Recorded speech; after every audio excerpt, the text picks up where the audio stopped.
For tonight's show, the topic is disclosure, that is, extraterrestrial disclosure, with Mr. Stephen Bassett. Mr. Bassett is a leading advocate for ending the 63-year government-imposed truth embargo regarding extraterrestrial presence engaging the human race. He is also the executive director of the Paradigm Research Group, the Political Action Committee, X-PPAC, and the executive producer of the X Conference. His work has been extensively covered by national and international media. To learn more about and get involved, please visit his Paradigm Research Group websites, which include paradigmresearchgroup.org, exopolitics.net, factsonwashington.org, x-conference.com, contact2010.com, and x-ppac.org. You can also put Mr. Stephen Bassett into any given search engine, and his sites will be the first up. Tonight's program will be a one-hour interview with questions from the SHTF411.com interview thread for Stephen Bassett, and also on-the-fly questions from the SHTF411.com mini chat. And on to our guest. Good evening and welcome, Stephen. You're on the air. It's a pleasure to be with you. Thank you. It's a pleasure to have you here.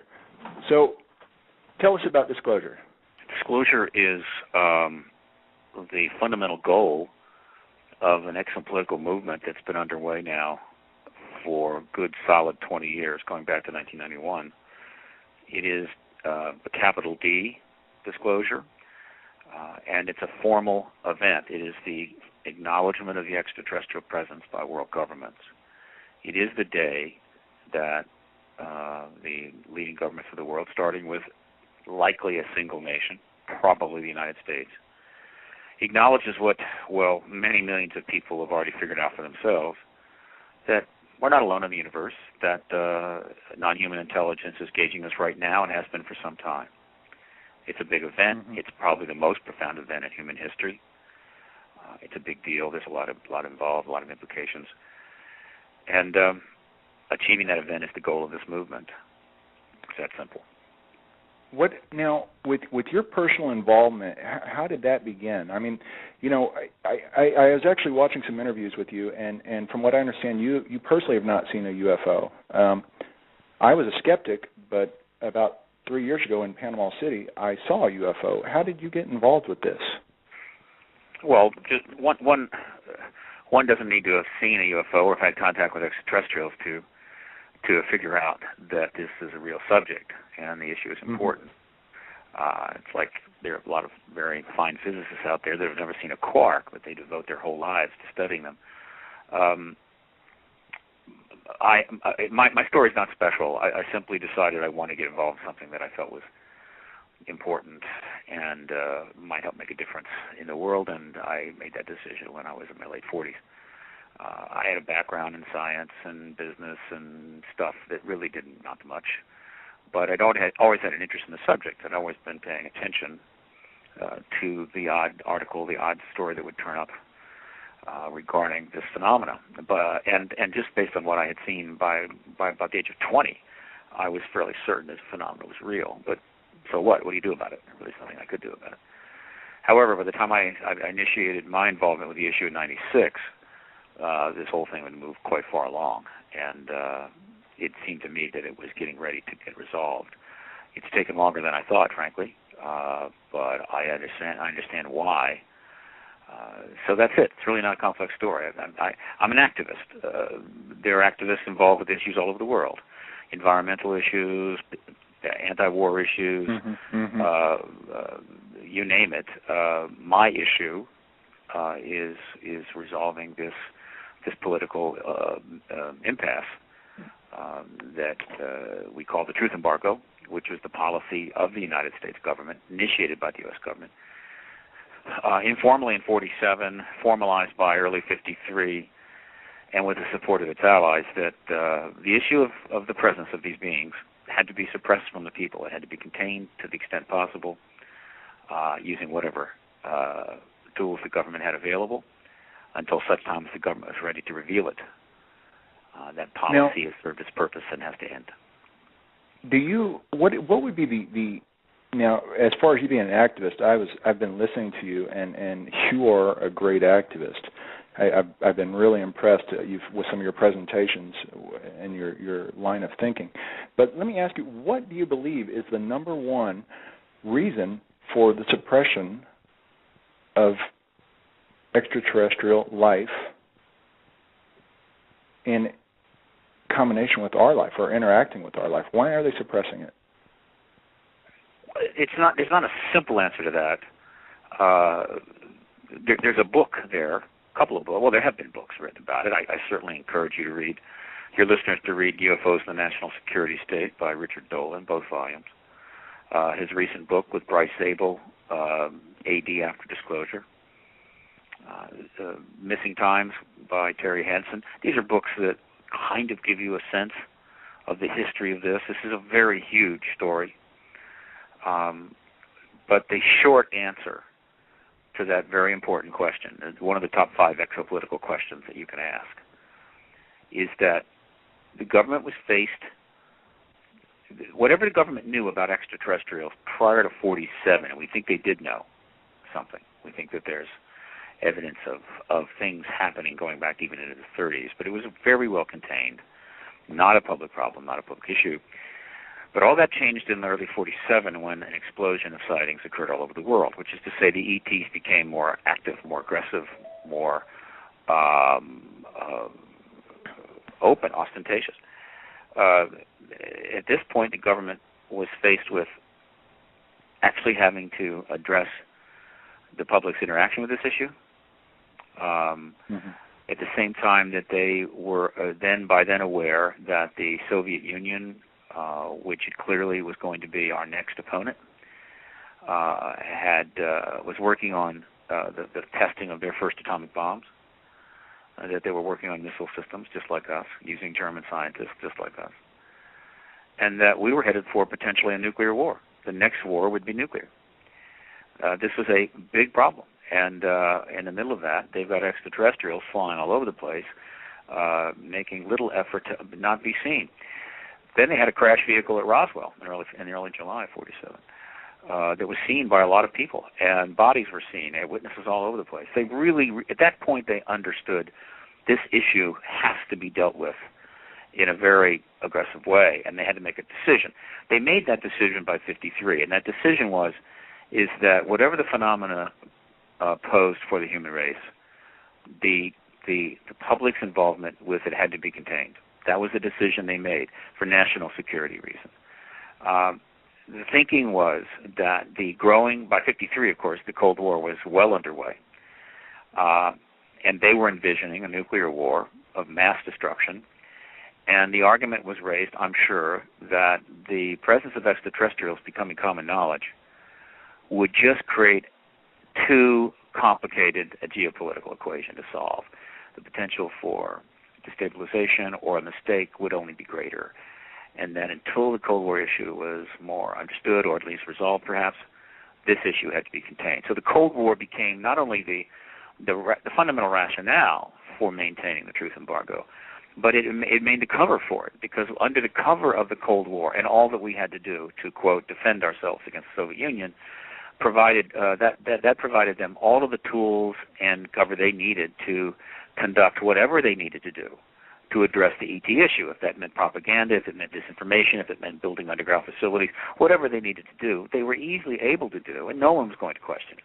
So it was kind of an ideal situation for them from the standpoint of running the truth embargo, but it was still a very difficult problem that they were facing, and I have sympathy for them. And it's hard to completely second guess the decision to initiate the truth embargo. The problem is that the truth embargo's usefulness is over, and it has to end. Like all government policies, they're much easier to start than they are to end.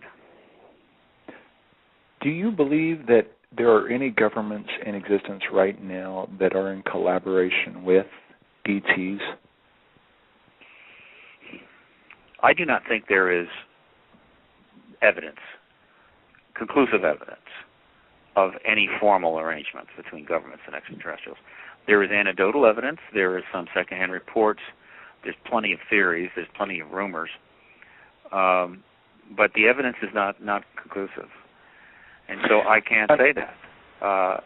Having said that, I would not be surprised if there were some arrangements between a government and extraterrestrials, but I can't say it with certainty. and I can't. It's hard to even put odds. I would say the odds of it are less than 50-50.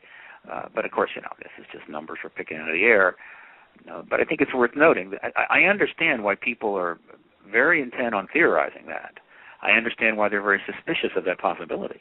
I understand why they might even be paranoid about it. That is perfectly understandable. But I can say that from what I know of the evidence, it's not conclusive. And so until we know more, I think we have to be careful. We just have to hedge our comments there and add the caveat that it's simply not fully established.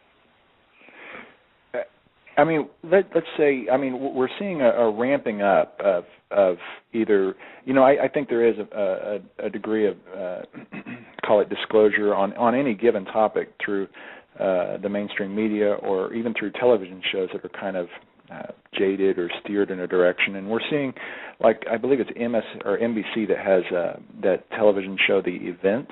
I'm not sure if it's NBC, but The Event is about extraterrestrials and disclosure. Now, when disclosure does occur, do you expect the motherships to start appearing, or is it going to be just they're here, we know they're here, and they don't show up?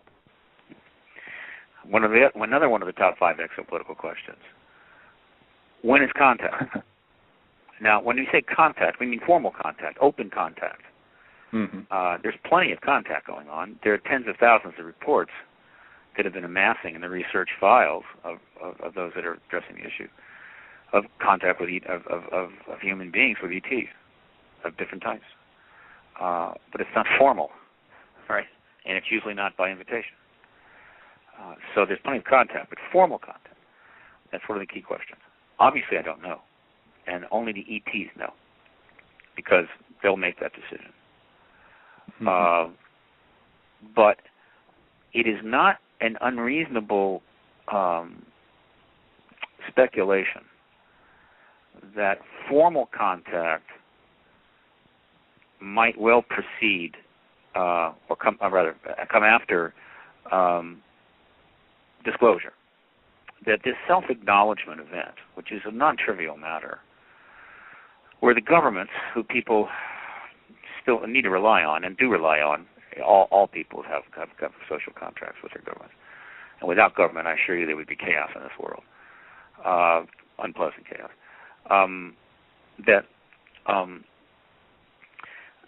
That formal acknowledgement where the governments of the world inform the people of what they know and give them some time to adjust to it, to assimilate it, to learn about it, to become accustomed, would be the logical thing you would expect before formal contact would take place. It would mitigate the shock, the trauma, the disruption. So under the model that I work with, which is just a model, it could change at any time with new information, is that this process we're going through is in fact a process leading to this disclosure event, and a certain period of deep acclimatization in which formal contact becomes possible. So somebody said to me, if you had to pick when formal contact would take place with extraterrestrials between now and 1 million years, the best time I could come up with would be about 2 years after the disclosure event, when I see it likely to happen. And that's all I can say. That's the best I can give you. Mm-hmm. But the ETs can make that happen anytime they want to. Exactly. I know you're noticing the increase in coverage on UFOs and extraterrestrials. Have you heard of? I know you've heard of Project Bluebeam. Do you think there's a chance that they're manipulating disclosure to unleash a quasi-fake UFO event, or do you believe that they're actually gearing up toward? Go ahead. Well, let me speak to both of those. First, what is happening right now in the world is exactly what I would have expected to happen as we lead into the disclosure event. We're seeing multiple developments in multiple nations happening so rapidly, it's almost impossible to keep up with it. We're seeing expanded news coverage. We're seeing the release of document files by various nations. We're seeing high degrees of expectation across the broad spectrum of people. Everything that turns up in the sky is getting immediately noticed. We're seeing film, videos being spread all over the internet, YouTube, what have you. Everything that happens is seized upon. We're seeing lots of premature predictions, speculations. We're seeing people having a lot of fun throwing out hoaxes, disinformation. In other words, it's getting to be quite a party, and this is exactly what I expected to happen. Now, the government could have eliminated a lot of that by simply acting sooner, but the government's position, apparently, the U.S., I say government, I'm referring to the military intelligence cross-agency committees that run this thing. Their position is that they're going to do it when they want to do it, and they're not that upset about all of this building process and somewhat chaotic and messy process that's going to happen as we get close. They seem to be comfortable with that. Okay, fine. So the longer they put it off, the more intense this process is going to get, and that's exactly what we're seeing. It's chaotic, somewhat chaotic. It's exciting. It's messy. It's getting very difficult to follow, and it's getting very intense. So that's just one of many indications why we're probably close to the end of this race. It's kind of like people that are nearing the end of a marathon, and they see the finish line, and they're all getting excited and pumped up, and they're starting to, run a little faster and what have you. It's kind of like that. People are starting to see the finish line here, and they're getting emotional. Now, with respect to Bluebeam and some of these other theories, first of all, I can't blame anybody for being paranoid about possible government actions. There has been enough that has happened in our lifetime, going back to the end of World War II, which is when most of us were born or sooner,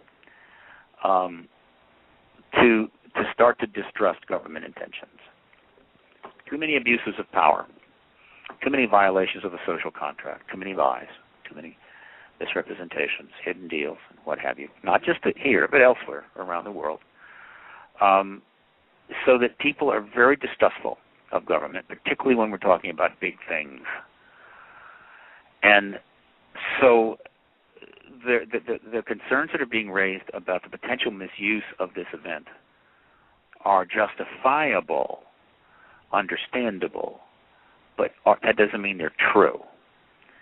I do not think a false flag event is likely here for a number of reasons, and I don't expect one.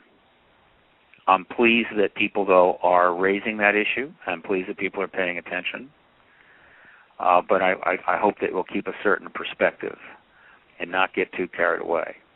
Until this event takes place, we're not sure what's going to happen. So we need to be prepared, right? But I don't want to go overboard here, because there's enough emotion associated with this coming event as it is without intensifying it unnecessarily and getting people worked up about things that aren't going to happen. This is the time to remain calm. It's one of the reasons why I include in most of my presentations now a little sort of shtick where I bring up a slide that shows referring to the Hitchhiker's Guide to the Galaxy, which is about a book called The Hitchhiker's Guide to the Galaxy, right? And most people have either seen the movie or read the book. It's a pretty funny book by Adams. But on the back of The Hitchhiker's Guide to the Galaxy is a two-word phrase, which may be the most important phrase for us to think about on a daily basis. And it is, of course, the words, "Don't panic." This is the time not to panic. This is the time to get calm, centered, to meditate, do your yoga, relax, get healthy, right? When the world goes through dramatic, intense change, it is human nature to overreact, to get overly emotional and overly worked up, and none of that is helpful. There is a time to panic in life. We all know that. And I'm sure if a mountain lion jumps out in front of you, maybe that's not a good time to panic. You're supposed to actually remain calm. But you know what I'm talking about. There are times to panic, but generally this isn't one of them. This is a time to get centered and calm, and that's what I invite people to do. And the more people that do that, I'm sure the better this is all going to work out. That's my answer to your question. I do not think there will be a false flag, but I do not resent the fact that many people at a number of sites are raising this possibility. All right. Now I'm going to ask you. We're getting a lot of questions on our mini chat. Now, one of the questions is dealing with: are you familiar with? Is there more than one ET race? And will the government? Is there more than one ET race? Are they here in and amongst us? And do you think the government could potentially, when they do disclosure, will they say, well, this group's good and this group's bad? Again, one of the top 5 exopolitical questions. We now covered 3 of them. Good versus bad ETs. The contact reports clearly indicate more than one race, though they might be genetically connected. In fact, one of the things that seems to be emerging from the totality of the contact reports is that the degree of genetic connection that exists throughout the galaxy may be rather profound. In other words, we need to be ready for that. It doesn't bother me in the slightest, but some people might be upset by it. But there's nothing surprising here. If you've had, for uncounted hundreds of thousands of years, entities of one race or another, one species or another, capable of galactic travel, star travel, and they're sophisticated, then the idea that life materials might be exchanged throughout the galaxy over that period shouldn't be surprising at all. All right, I mean, it's exactly what we do on our planet now. We go to new places and we find life and we bring it back and study it, and so forth. And so I think the degree of genetic interactions in the galaxy is rather profound, which means it's hard to say what an alien is, perhaps. But I think we're going to be shocked at these connections. So, but clearly, from a reasonable standard, there are multiple species engaging us. Exactly how many, I don't think anything knows. As far as good versus bad, that's interesting. I guess it depends on where you put your magnifying glass and what you look at first. Good versus bad involves applying a certain, how would you say, a certain worldview. What is good or bad to one group may not be to another. We understand that. We know that cultural differences on our own planet actually shape what is good and what is bad. On the rawest sense, destructive versus non-destructive is probably a better way to look at this. Are they destructive? Do we have evidence of them being destructive? Not in the modern era. No. Some of the ancient alien theorists and exoarchaeologists allude to violent things happening in the deep past that might have involved ETs. Mm-hmm. I understand that, but obviously that's a long time ago, and so hardly ready to pass judgment on that. But in the modern era, do we see destruction? No, we do not. It's not there. Killing an odd cow in order to gather some materials for whatever purpose is not particularly destructive, given that humans themselves kill millions of cows every week. And turning off our nuclear weapons, which they have done on numerous occasions, but not damaging them so they can actually be turned back on, would hardly be considered significantly destructive. It just isn't there. Right. So on that basis, there's a sense of confidence that we're dealing with entities that may not have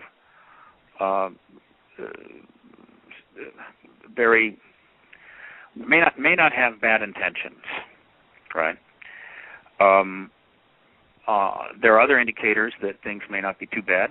The crop circle phenomena, which certainly is extraterrestrial, given that some are made by humans without question, but some of them are not, clearly. The evidence, yeah. Yeah, very encouraging. I mean, I don't know what it's hard to imagine an evil intention behind creating extraordinary art in human crop fields. So I have an relatively optimistic sense of the outcome of all this. And furthermore, if in fact there are multiple species out there, which would be a good thing, then there's probably a political structure out there, And to all of my friends in the Galactic Federation, the Ashtar Command, I get emails from them. These are people that are receiving information through channel sources. I can't address that. That's not something I can deal with. But there's plenty of people out there that claim to have a great deal of information about this political structure. But aside from that, it would not surprise me, and that's a good thing, because just on the planet, just exactly as we face on the planet Earth, the one thing that protects us from the most destructive elements in our species, most destructive nations, is the collective influence of other nations. In other words, other nations come together to contain those elements which are destructive. And I would be very surprised if that's not the case galactically. In other words, there may be species out there that are really trouble, but they are contained by political coalitions. So again, I have a relatively optimistic view that this is all going to work out. However, as I've said many times, I am pretty confident that a couple of years into the post-disclosure world, there are going to be a lot of people that are going to feel pretty squeamish about some of this. There's going to be a lot of this that's going to be somewhat disturbing. We're going to be learning a whole new reality, about a whole new reality, a whole new history. And it's going to be upsetting. And there'll be some things which we're going to have trouble accommodating within our worldview initially. We're also going to learn some things which are going to get us really excited about the future, about both near and long-term possibilities for the human race. So it'll be a mixed bag, which, of course, is exactly how life is in almost every instance. So that's where I'm at now. Yep. I can assure you, I'm very blunt about this stuff. If I develop an evidentiary sense of this, that in fact we're headed for major trouble, that is going to be an enormous challenge to the human race collectively, I will come forward and say so, without hesitation. But I don't see it yet. Well, I would certainly appreciate that. I would certainly appreciate that. Let me ask you, because I was kind of leading you into another mini chat question, which is, do you have associations with Stephen Greer, and what are your thoughts on disclosure dates that have come and gone? Because I believe he has spoken on not necessarily negative ETs, but actually on government-sponsored ETs, as in created. Well, Stephen Greer, Dr. Greer is one of many people that are part of this movement. I don't know if he considers himself an activist, a researcher, whatever. That's his choice. But he's part of the movement without question. And there are many, and they have different approaches, they have different worldviews, and they have different models that they're working from. Right? In other words, not everybody assesses the evidence in the same way. He has made considerable contributions to the process, without question, and probably the most important one was the May 9th, 2001 witness press conference at the National Press Club, which I attended, and was a very substantial event that could have had downstream, long-term, midterm impact. And there were things that were happening after that press conference that could have gone somewhere, but all of that was washed away by 9/11, which happened 4 months later. Mm-hmm. It's one of those things. He and I differ on we have different models. I mean, he has arrived at some conclusions about this, which I haven't. So we have some differences there. And that's nothing shocking about that. So all I can say is that he has made his contributions. I think now he's focusing very much in the alternative energy area, though he's still doing some engagement of the government. And again, a colleague, and I certainly wish him well and hope that his work continues, as I feel the same way about all my colleagues. All right. Now let me ask you. This is kind of an interactive interview because I'm actually scanning the mini chat, and so I'm having to. It's not multitasking. I'm having to pay more attention to what you're doing, and I have them put their questions in cap locks. This question is from a man named Micro Carl. He's actually into electronics and is very thorough with electronics. He wants to know what your opinion is on the increased knowledge and technology in the 20th century. Is it, in your opinion, due in part to extraterrestrial activity or back engineering over the last 100 years? Well, this is what we know. There have been a number of craft of ET origin have come into the hands of humans. This is, I think, well established. The U.S. has at least one, probably more than one. The Germans very likely got one prior to World War II. The Russians, the Soviets got one. There's a book I commend to you called Magic Eyes Only by Ryan Wood that is an attempt to provide what we know about 75 alleged crash events, just to give you and I think there's more events that could be thrown into that book, but 75. Obviously, some of these events were not crashes and the evidence is thin, but he's trying to show a spectrum of evidence for these things and assess the quality of the evidence. So I don't think anybody would challenge the assertion that if any major government like Germany or Soviet Union or the United States got in their hands an extraterrestrial craft, that they would do everything they could to try to understand everything about that craft, that they would not just stick it in a vault somewhere and leave it, that they would study it to the nth degree. And the evidence is, of course, that's exactly what's happened. So we know that they've had craft, and we know they've studied them. Now the question is, how much technology have they learned? This is where it gets very tough. Philip Corso is famous for his memoir that was written for him by Bill Burns, where he states matter-of-factly that an attempt was made to inculcate some of this learned technology from the Roswell craft into American technological projects. That's fine, and I think it's true. Exactly what effect that infusion had and how much it advanced it, I think we don't know, and I think in general it's been overstated. But of course, in the black world, in the secret world, we know even less. However, there's hints that they have done some pretty profound things. I think there's more than ample evidence that the U.S., if not other nations, have got anti-gravitic craft, meaning they have vehicles that can fly using anti-gravitics of some kind or another. Not aerodynamics, but anti-gravitics. Now, obviously, a helium dirigible is anti-gravitic, right? And that's not what we're referring to. Anti-gravitics is when you can make a bowling ball fly. And we have it. So that's a pretty profound sea change in technological advancement that is confined exclusively to the secret world. And, of course, these craft are running on some kind of energy system, which I think we can safely say is neither oil, gas, coal. So what is that energy? Would they have made every effort to understand it? Oh, absolutely. They've had 60 years to study it. They've had billions of dollars. They've had underground facilities. Have they made progress? I would think so.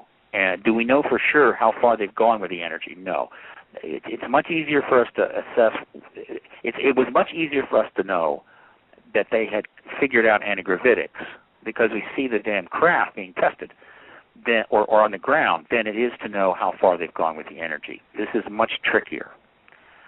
The position of Paradigm Research Group is however far they've gone with understanding the ET energy source, its implication for the human race is so profound that the sooner the full range of human intellectual capacity, I'm not talking about handing it out for free on the internet or just posting what we know. I'm talking about bringing in the full range of human intellectual capacity to solve the questions there and get that energy in use to solve our problems, the better. And that every day that we sequester that technology behind the national security curtain and the truth embargo, it's costing human lives and increasing the risk that we face, multiple risks we face now in the 21st century. So that's the best thing I can say about that tech. I will not be surprised if a significant portion of the technological history of the second half of the 20th century is wrapped up in ET stuff. Wouldn't surprise me at all. But we are in a very difficult place now to try to assess to what degree that is. Post-disclosure, we'll find out. It's another one of those wonderful post-disclosure things we're going to learn. And I think it'll be pretty cool. And we'll discover what they learned, how they learned it, how they infused it, and what have you. So, again, the ETs, in countless ways, have been affecting our lives and history for the last 60 years, at minimum, if not for a lot longer than that. So one thing I think we can safely say from all this is that I don't know what this obsession is with this concept of the prime directive, but I don't see any prime directive. Right. It was exactly like the damn show, exactly like the show Star Wars, where they made this big deal about the prime directive and they violated every single show. Right? So if there's a prime directive, all I can say is the ETs have violated just about every day. Now, when you talked about anti-gravitic craft, do you believe that possibly through back engineering these crafts, do you believe that they have alternate theories of how physics really work? Well, I think that the ET physics is advanced beyond our physics, and any craft we've gotten our hands on has given us a leg up to advance our physics. If you examine just the course of human physics since 1950, you see the intimations of warp drive, quantum fields. A lot of the stuff you see in science fiction, we're already starting to close in on, and just our basic physics, which may have been influenced to some degree by ET knowledge that slowly was infused into our mainstream academic world. But in any event, the idea that what these craft are doing is not possible is really silly. I think humans could be doing what these craft are, understanding the physics of these craft on our own within 200 years or less, given the pace of advancement. In other words, one of the reasons I believe we are having a massive engagement here is that starting in the early 1900s, with the emergence of quantum physics and relativity, certainly accelerating once we cracked open the atom and had our first nuclear reaction.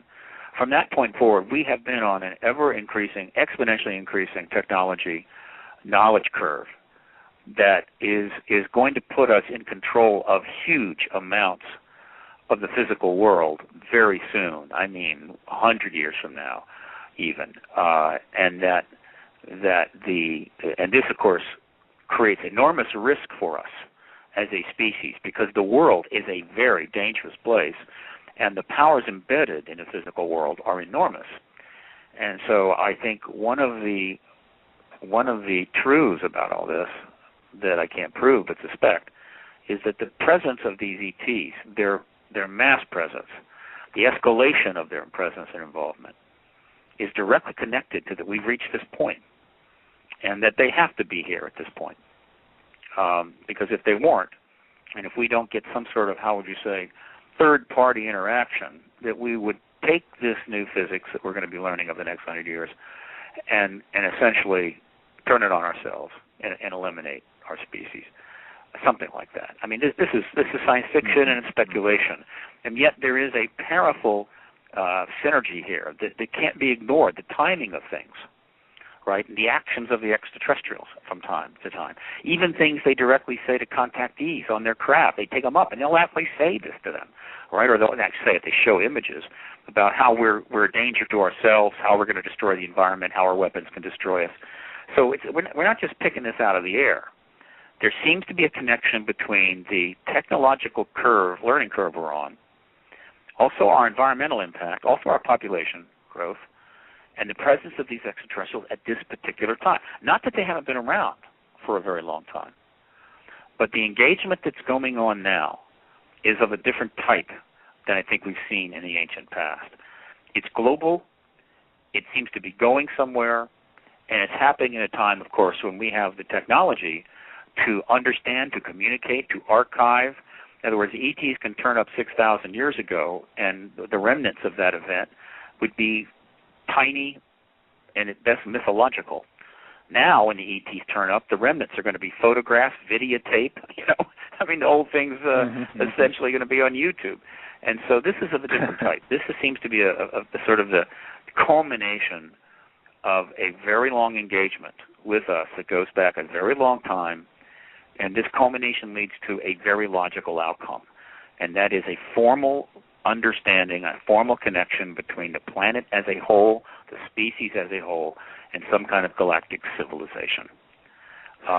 And in a way, we sort of we may end up taking a kind of apprentice position or an associate position in this galactic political reality. Maybe not full-fledged members, but members to be. This seems to be what's happening now. And I'm comfortable with that model until I learn otherwise. So let's talk a little bit about the people that are against disclosure, and I wanted to bring up actually two things specifically. There was a Brookings Institute report, and it basically said that religious types people of faith cannot handle disclosure, and that was an actual study into their psyches. What are your thoughts? I mean, is let's say the Vatican, the Catholic Church, they're one of the biggest churches in the world. Are they going to be game for disclosure? They've made it quite clear they're ready to go. The Brookings report was issued 50 years ago. It was propaganda. It was commissioned by the Navy.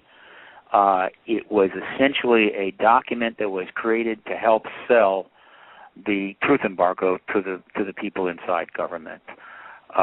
It was based upon, well, a pretty thin veneer of social science or anthropology. I mean, they drew a lot on Margaret Mead and cargo cults in the Pacific. And, well, what can I say? It was not serious. It was not serious as a study for human consumption, but it was serious as propaganda. One of the problems that the government faced in 1960 was we were now 13 years into the truth embargo. Well, really, we were just 7 years into the truth embargo's formal engagement, which really starts with the Robertson panel, which finished up in early '53. But the embargo of this issue goes back before then. Obviously, it goes back to Roswell, maybe even before. But 7 years in, a whole lot of people inside the military intelligence community knew about the ET presence, either because they were directly involved in dealing with it, or they knew somebody who tipped them off, or they'd figured it out on their own, or what have you. And these people were, with a few exceptions, all under classified status. They had non-disclosure agreements, and faced, some draconian consequences by and large if they decided to simply rush on down to the New York Times and spill the beans. But their numbers were growing, and they're good people too. I mean, they're not spies. This is your military and intelligence officers and managers and so forth. And the government had to contain them as well because this is a powerful issue. And one could appreciate why somebody might wake up one morning and say, this is just too big to be contained like this, and grab a whole bunch of files and head on down to the New York Times and lay them all out and say, I'm probably going to go to jail for this, but you got to know. So one of the ways that they had to provide a basis for keeping these people in line without having to threaten to kill them all, which they have done from time to time, but overall it's not the best policy, particularly when you're dealing with your own people. And so they create this propaganda. And one of the courses of propaganda was embodied in the Brookings report, that if of the poor, feeble, weak human beings, the ones that don't work for the CIA or the Army or the Air Force, were to learn about this, they would fall apart, they would go insane, they would run naked in the street, whatever. Religions, which have been around for thousands of years, would suddenly just collapse. All of this was nonsense, but it was to help persuade these people, look, if you go on down to the New York Times, besides violating your oaths and probably facing punishment, you're going to bring about the collapse of religion, the financial markets, whatever. You're going to create chaos. Don't do this. But, of course, the real ace in the hole they had was, look, if you go and spill the beans, you're going to destabilize the geopolitical reality, and somebody's going to make a mistake and launch a nuclear war. That's going to be on your conscience for a very long time. So this was all part of a truth embargo. But naturally, but I'll tell you, I think the government learned soon after that this kind of propaganda also had a public purpose, because in the extent that you could sort of convince the average person, or even the more educated individuals out there, that if this really does come out, it's going to destroy religion and the finances and all of this, that you're kind of giving them a reason to stay out of it. Meaning, yeah, I know there's ETs here, but boy, I'm just not going to go there because I don't want the world to fall apart. And so it helped to contain people. It became an embargo tool in the public domain as well. And they would point to the panic that ensued from the famous Orson Welles War of the Worlds thing on radio and all this stuff. This is all part of a highly sophisticated propaganda campaign designed to keep people to just not challenge this embargo. And it's one of many things they did. It's a very, very heavily pursued, thoroughly conducted effort to maintain a non-secret secret for 6 decades. And they succeeded by and large. So this is my view on that. It's nonsense. The financial markets are going to fall apart. Religion's not going to fall apart. In fact, if anything, things will probably get stronger, particularly if the government follows up on the disclosure event and starts getting seriously in the truth business and telling us what the hell is really going on, and gives the citizens of the countries the opportunity to step in and start fixing this stuff. You can't fix what you don't know. You can't remove a tumor you don't know about. And so what we need is a major reform movement. All of this could transpire from disclosure. So it's just the opposite. And one of my jobs is to cut through that propaganda. This is one of the jobs of an activist. So all political movements are up against massive propaganda campaigns. It was true in the civil rights movement, the suffrage movement. It was true in the anti-colonial movement, particularly in India. It's true in the anti-segregation movements, right? You're always up against fairly entrenched systemic propaganda generated by the institutions that are trying to maintain the status quo that you are trying to change. And one of the great things about the Internet, and one of the ironies of the Internet, is while at the same time it's one of the most powerful delivery mechanisms for propaganda, assuming you want to go that route, it's also one of the greatest solutions to propaganda we've ever had, because it provides the means for millions of people to dissect and cut through stuff that is put out by government, to rip it to pieces by applying their collective insights and knowledge and understanding. Ultimately, the Internet is a force for truth, and we're learning that every single day. And it is going to change the world in ways we can only imagine, and ultimately it may finally bring about a world that is the one we have always been seeking for a very long time, and that is in which you have open government, you have a private citizenry by and large, and you have the means to address the fundamental human condition and solve problems. And that's one of the reasons why I continue to have faith.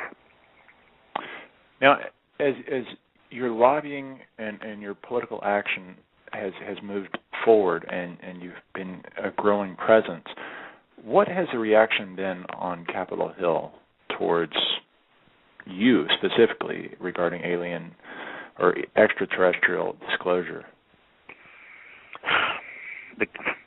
The interaction between Capitol Hill or the American government and this issue is difficult to cover in a few words.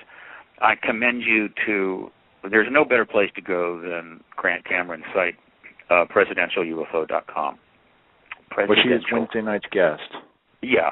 And of course, you want to read Grant. You want to read Richard Dolan's books, including the last one, where he and Bryce Zabel, wrote AD After Disclosure. I'll be writing a book this year. I am going to do a book this year, and I'll be following in their footsteps. But this is a complex story. There has been, I think, considerable interaction at the executive level. The Congress has not had much interaction. The Congress has been shut out. One of the reasons the Congress is in such bad shape is that it has been shut out in large measure from key aspects of governance, and has reacted by becoming dysfunctional. By the time I entered the field in '96, Congress was well on its way to becoming one giant block of cement.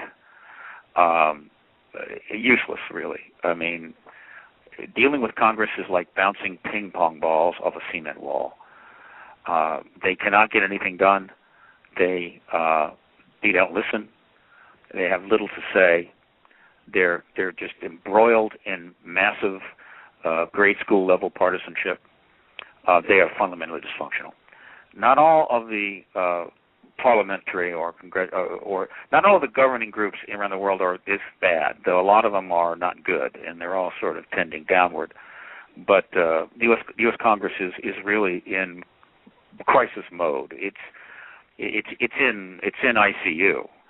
And it's on respirators. It's going to take some serious reform of not only Congress, but the two-party political system and the rules by which it operates. And ultimately, we're probably facing a constitutional convention. We were overdue for one.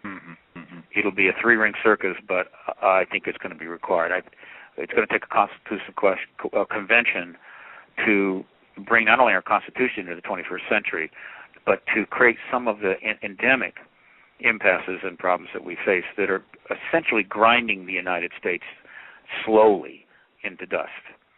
So I learned early on that I could not engage the Congress. There have been a number of attempts. Nobody's probably tried to engage Congress more than Greer, but it is almost impossible.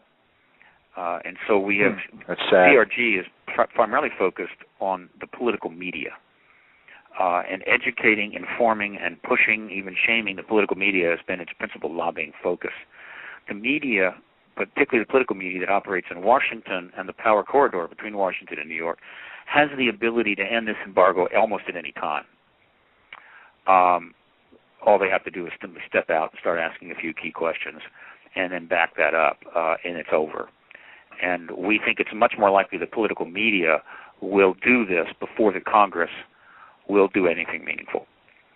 So that's the situation. On the presidential level, it's the president since Kennedy have been increasingly separated from the secret empire.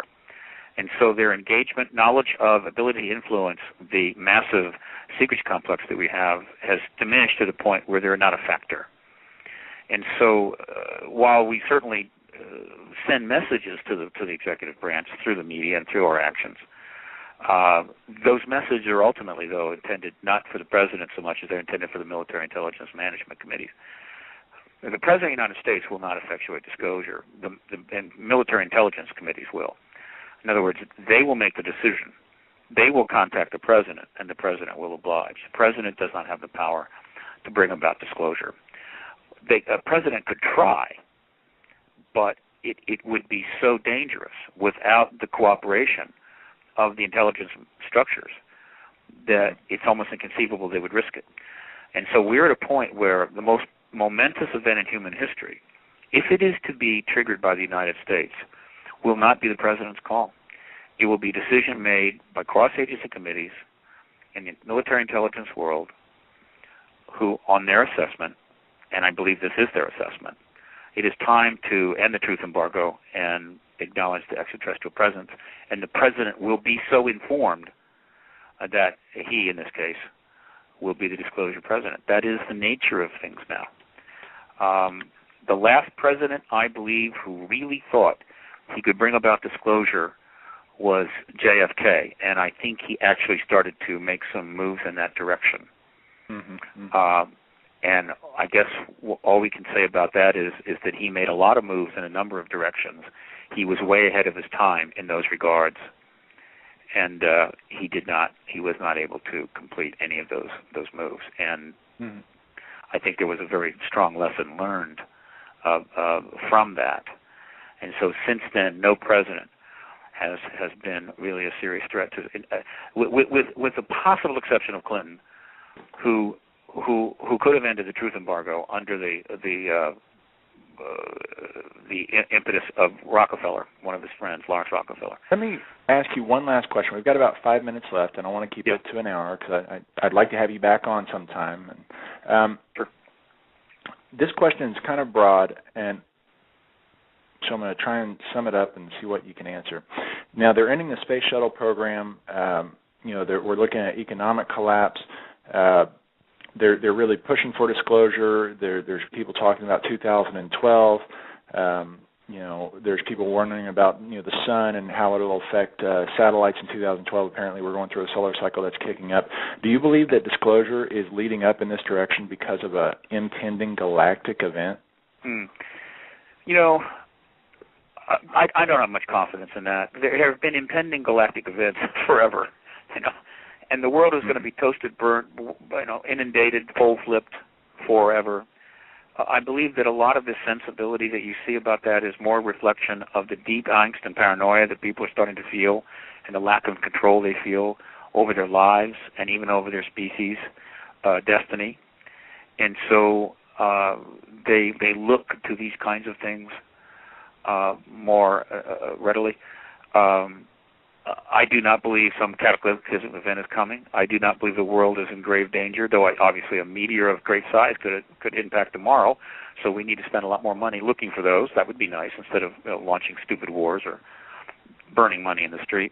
But overall, 2012 is more a repository for people's deep, deep desire for change and transformation than it is a reflection of some cataclysmic event coming.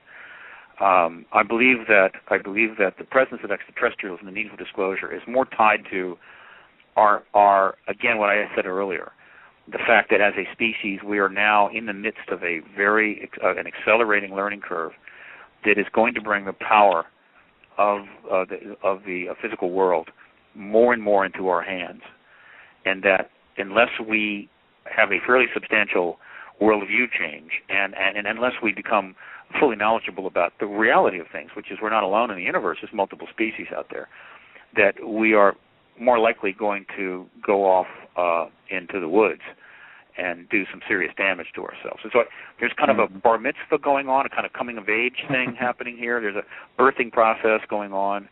The outcome is, I believe, a species that is able to more appropriately address the physical world, that maybe has solved the fundamental issues of our human condition. We may have a planet without war, without serious want, maybe even without disease within 10, 15, 20 years, which would certainly mitigate some of the tensions and angst we feel. All of these, I think, are within our grasp now, and I think that's what's going on. But get the truth embargo, because it sequesters the facts about this, because it's created this massive truth vacuum since the early 50s, has created the basis for a mass of speculation on the part of millions of people who, in absence of some hard understanding of what is happening, denied to them by their own government, they are trying to fill those spaces with all manner of conjectures. And this has created a lot of uncertainty and angst and paranoia and fear. And that's why the government should never get into the truth denial business. So hopefully all this works out soon. But I'm not worried about 2012. Though, with that said, the awareness that we have developed about these possibilities is important. We should be aware of it. We should be taking measures to protect our planet from coronal mass ejections or gamma ray bursts or massive meteor impact, instead of spending trillions of dollars on killing each other. So yeah, I think we should be aware of that. But predicting these events that are going to happen soon, or taking that kind of almost, hyperbolic view probably is not on the mark. And again, I get back to the Hitchhiker's Guide to the Galaxy. If there's anything one needs to put over their door to their house so they see it every day as they come and go, it is the phrase, "Don't panic." That is the best advice I can give to people right now. Please don't panic, and things will probably work out. All right. Now, I do, we are just at the 1 hour mark, and I am trying to keep these interviews to an hour like, is commonly perceived. Yeah, I'm good. I'll go as long as you want. I'm famous for not being able to shut up. Okay. I really appreciate that. We've okay, then I'm going to actually keep you a little longer, because our SHTF411.com mini chat is loaded full of questions. Sure, let's take the questions. I'll try to go with shorter answers so we can cover a number of them. Some of them I cannot. Some of them I'm not going to ask because they're a little over my head. I mean, I could ask them, but I wouldn't be able to clarify. Well, that is modest of you, but who knows? I mean, maybe they'll still do some good. I mean, whatever. It's your call. All right, guys, you heard that. So if you want those tough questions asked, I'll ask them, but I can't guarantee that I can give them their justice. Here's a question regarding the 2012 date, or let's say in and around that period. By the way, real quick, I really appreciate you taking the time because these questions are rolling through here. I love questions. My head prefer was spinning questions for a while. And just talking, I love answering people's questions because this is what this is all about. People need to get an understanding of what's happening. We appreciate it. All right, here's a question from Micro Carl. What about the increase in earthquakes, volcanoes, and more violent weather? What about these things? They've increased 100-fold over the past decade or so. In combination with disclosure. Look, here's the geological facts of life. For millions and millions of years, the Earth has gone through all kinds of changes, and many of them cyclical. So there's nothing surprising about that. The Earth changes. The weather changes. What's different about now and, say, 63 million years ago is that 63 million years ago, at least I think I've got my dates right, you didn't have a whole bunch of sentient guys, men and women cruising around. You didn't have cities. You didn't have an advanced civilization. You just had a bunch of life, and bad things happened, and it died off, and new life started up again. Right? We've had massive extinctions of species many, many times over the previous hundreds of millions of years. All right. And the planet has gone through ice ages, and it's gone through hot periods when the ocean levels rose dramatically. So there's nothing unusual about that. But what's different now is that we no longer can afford the luxury of ice ages and great warming events, right? Because there's 6 billion of us, and we like our oceanfront property. And so what do we do about that? Well, I mean, we can rant, we can rave, we can argue forever about who caused it or who didn't cause it, and we can generally act like teenagers, which is what humans do right now, is act like teenagers most of the time. Or we can say, okay, here's the deal. If we're going to be able to continue to maintain a civilization on this planet, then we have to, again, stop spending trillions of dollars killing each other and start putting that money into making the planet environmentally sustainable and also protect ourselves from the kinds of changes that we know have occurred in the geological past. Now, people could say, wait a minute, those are big changes. You can't do that. Well, actually, you can. Michio Kaku has talked about this in his Class 1, Class 2, Class 3 civilizations and so forth. So let's just take a few simple examples. Impacts. There have been major impacts in the past. Giant comets, giant meteors, and in many cases they've killed off a good deal of the life on the planet. Well, okay, so if another one happens, it's perfectly normal, only we don't want that. That would be bad.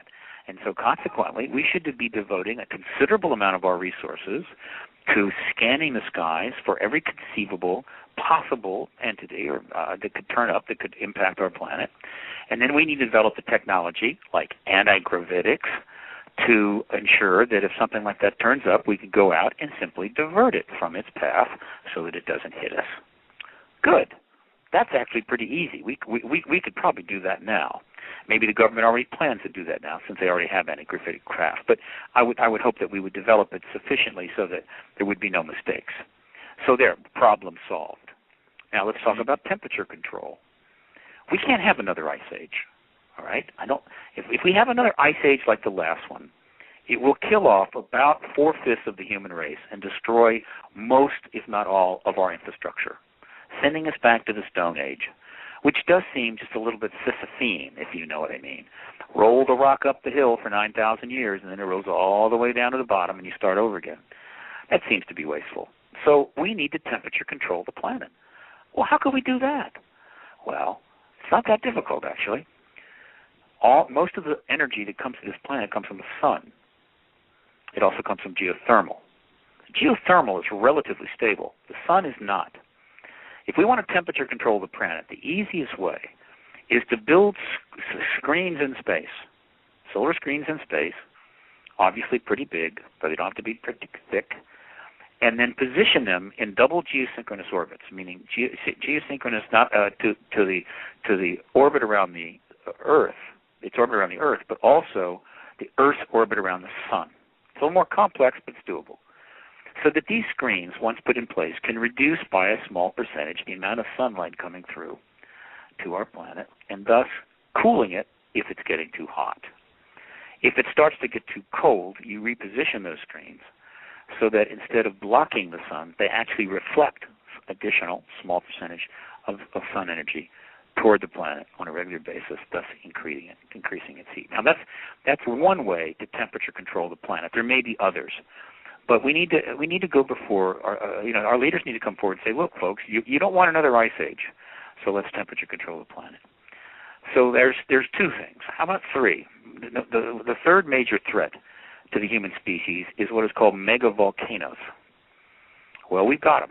The biggest one in the world is in the middle of the United States, in Yosemite, or Yellowstone, rather. Mm-hmm.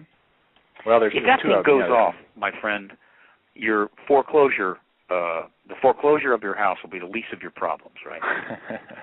Not having a job will be the least of your problems. It simply can't happen. Are we spending a lot of money dealing with that? Not really. We are spending trillions of dollars, however, killing each other. So we need to start taking that money and say, how can we address the megavolcano problem? Well, it's actually not that difficult. You have to develop the technology that will allow you to bore down and create deep pockets, open pockets, right, in the Earth's crust, and then tunnel through and start to relieve the pressure in these magma chambers, particularly the one under Yellowstone. So you're diverting the magma into lower areas and away from the surface so that the pressure buildup doesn't result in a mega volcano, which I think occurs every 300,000 years, if I'm not mistaken, and I believe we're 60,000 years overdue. This is doable technology. This is not particularly brutal. It's actually pretty much Newtonian, frankly. There may be some other things that could be done, but if we can address the mega volcano problem, well, we've just protected ourselves from something else. So now, in terms of increase in earthquakes increase for a whole bunches of reasons. Some people have tied them to the sun cycles. Some people have tied them to crustal shifts. Who knows? Whatever the reasons, we should be spending a great deal of money in mitigating the risk of earthquakes. We're already starting to get a handle on some of it. We're starting to understand the way crustal faults, or rather faults in the crust, build up tension over time. With a reasonable application of technology, we could learn to break those tensions before they build up and reduce the size of earthquakes or eliminate them in many cases altogether. Again, if we weren't spending trillions of dollars killing each other, we would have more than enough money to look into that. So the earthquakes, megavolcanoes, earth cooling and heating, all of these things can be addressed. Now, some people say, well, it's not natural. It's going against the natural world. I can understand that argument, though I have to believe that humans are natural and their existence is part of the natural world, and there's nothing wrong with a species trying to protect itself. Of course, in this case, you're not just protecting the human species, you're protecting all species. And I can assure you a megavolcano will kill off most of the species on this planet, certainly the ones of larger structures. So this is the kind of thinking that will emerge, hopefully, in the post-disclosure world. Not how can we build bigger, more expensive weapons to slaughter each other, but how can we develop a technology that makes our civilization and our planet sustainable against even the kinds of things which in the past we have been helpless against. And I think that's the thing where we have to go. And obviously, every civilization out there that is currently flying around in our airspace, that's clearly been around a lot longer than us, have figured that out.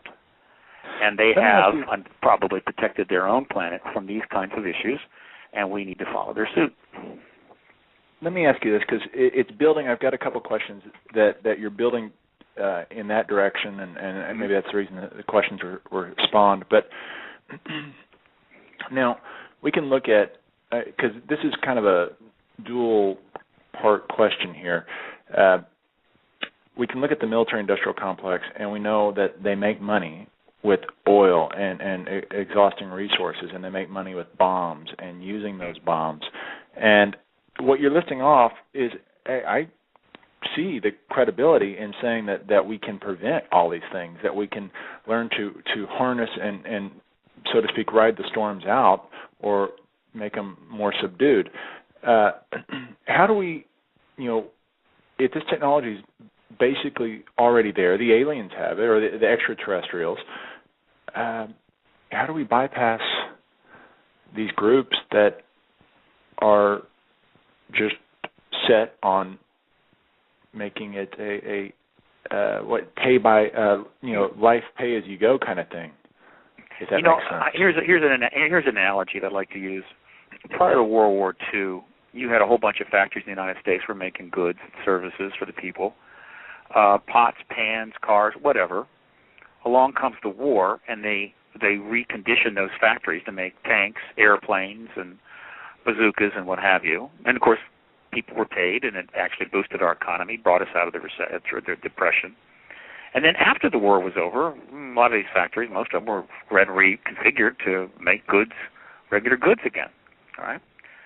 So in the post-disclosure world, the people that made bombs will make something else. The people that sold oil will sell something else. The vast economic infrastructures will simply reshift their resources, and invest in new economies, new physics, new businesses that will be possible in a new technological era. It's not that hard, and the oil magnates are not going to go broke, and the nuclear energy guys are not going to go broke. They will be part of a new world, a new economy based upon new technology and new parameters. Now, admittedly, there's a certain inertia here. You got somebody making a lot of money doing something, and then you point out, well, what you're doing is killing a lot of people, and they're going, well, I've been doing it for a long time, and that's where government comes in. That's where the public comes in. At some point, you have to apply some force and pressure there, and say, look, we have to change course. We're sorry for the inconvenience, but you'll be okay. But you're going to change course, like it or not. And so, it's not the end of something and the beginning of something. I mean, you don't have to tear the world down to build it again. You can remodel it. You can renovate it. You can shift it, and that's what I think will happen. The new physics of energy and the new physics of propulsion will create more businesses than it replaces. It will generate more economy than it reduces. And let's keep in mind that the inside people, the people in the know, the very wealthy, the heads of some of these big oil companies and nuclear companies, I assure you, they were tipped off about the ET presence long ago. It's not as if they didn't know that no one else was coming. And so I'm not particularly worried about them. They'll be fine. But we'll be better off. So this is the way to look at it. Part of the propaganda that's out there is that, oh my God, in order to have these kinds of changes, all must be destroyed, all must be torn down. And people are going, oh, well, that'll just be too much. We can't have that. Well, what can I say? It's propaganda. It's not true. We're not going to have to tear the world down to build it up again. You don't have to kill somebody to change their worldview. You just give them a new information, and they have a different worldview. This is the way to think about it. The disclosure process is a process of awareness and understanding leading to a seminal event, leading to a broad change in worldview, leading to reassessment of all of our protocols, and probably a major worldwide reform movement, which ultimately may take us where we've always wanted to go, which is a world without want of any appreciable degree, a world with fundamental needs covered, a world very likely without disease because the ET genetic physics and genetic sciences are way beyond ours, and a world without war. And really, I think the issue now is how quickly do we get there, and avoiding making a really, bad mistake along the way. It's like a marathon runner who is only half a mile from the finish line and runs into a street lamp, knocks himself out cold. We're not over the finish line yet. We haven't gotten this event, and we're still capable of doing some unbelievably stupid things. And so one of the reasons the disclosure movement desperately needs funding to get this advocacy going and achieve disclosure as quickly as possible is so that we can get that done before somebody does nuke a city somewhere and maybe launch a war or create a massive crisis, or some environmental crisis does get triggered, which sets us back hundreds of years. We need to get disclosure done and out of the way, and this is what the movement's about. And one of the difficulties in getting funding is not a lot of people that are really capable of truly supporting this issue understand its urgency. They sort of figure, well, it's inevitable, so why push it? They don't understand the equation.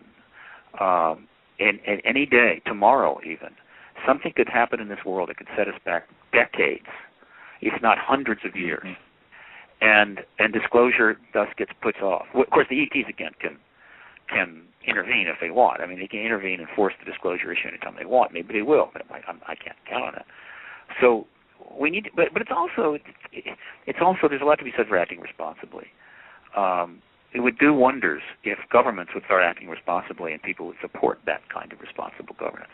I think it would help a lot. There's a lot of people here. We got a lot of problems, and we're going to have to take some serious measures if we're going to address them. So the process of disclosure itself is a very powerful learning process. It's empowering. It's engaging. So the process itself, I think, is healing in a lot of ways. And so it's well worth going through. Let me ask you, you asked about, or not asked, but you stated possibly forceful interaction. And that brings up another question by a forum member, Drac. He wants to know if you believe, we went over a little bit about extraterrestrials in prehistory or ancient history. Do you believe that through the cyclical patterns of ice ages and just different Earth periods, that possibly through religion, that you talk to evangelical Christians that they're transfixed with the rapture.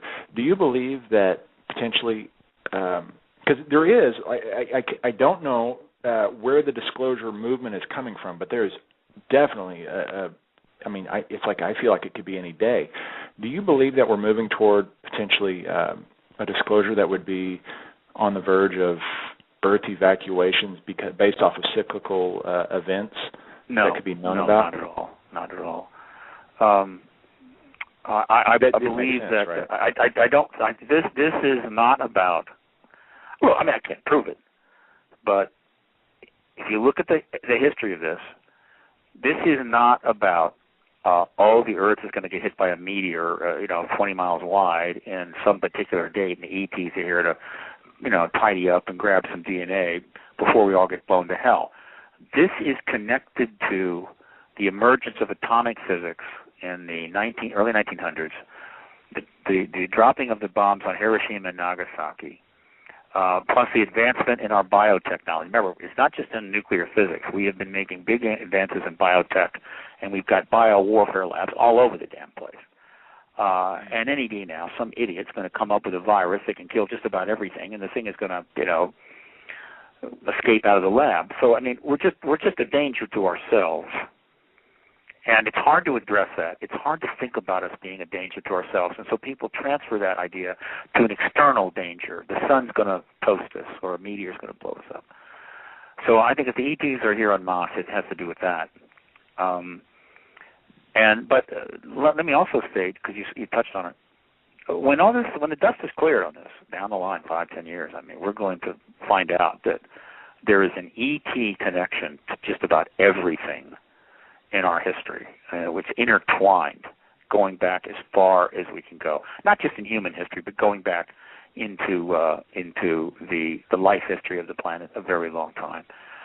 My greatest wish is that the extraterrestrials, when we're in formal contact, are in possession of really good CDs, the kind that have, 40 billion terabytes of data on every disk, right? In other words, that they have, for whatever reason, actual archived history of the galaxy, of our world going back millions of years that we could actually look at and come to learn about. That would be ultra cool, and I hope that is Absolutely. The case. But our history is entwined with ETs in a big way, and it's going to take a long time to sort all that out, but it will be enormously entertaining and interesting. And I think most people are going to be thrilled about it. I think some people are going to be upset about it, and they're going to go, "Oh boy, God, oh goodness, oh man, I don't like that." But most people are going to go, particularly kids. I guarantee everybody under the age of 20 is going to go right on. You know, so they're totally cool with this. They're ready to go. So again, you see my sensibility about this. I see it as pretty cool, pretty positive, with some uncomfortable aspects.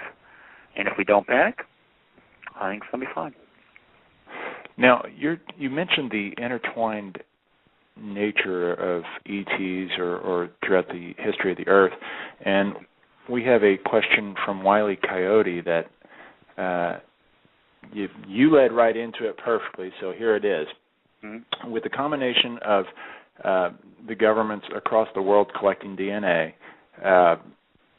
which they're pretty much all doing that, do you believe that there are certain people that have DNA that is extraterrestrial in origin? For example, potentially Rh negative people. Just for an example. If you, one of the things that emerges from the contact evidence, all the reports coming in from people that have had direct contact, thousands and thousands and thousands of them, is that the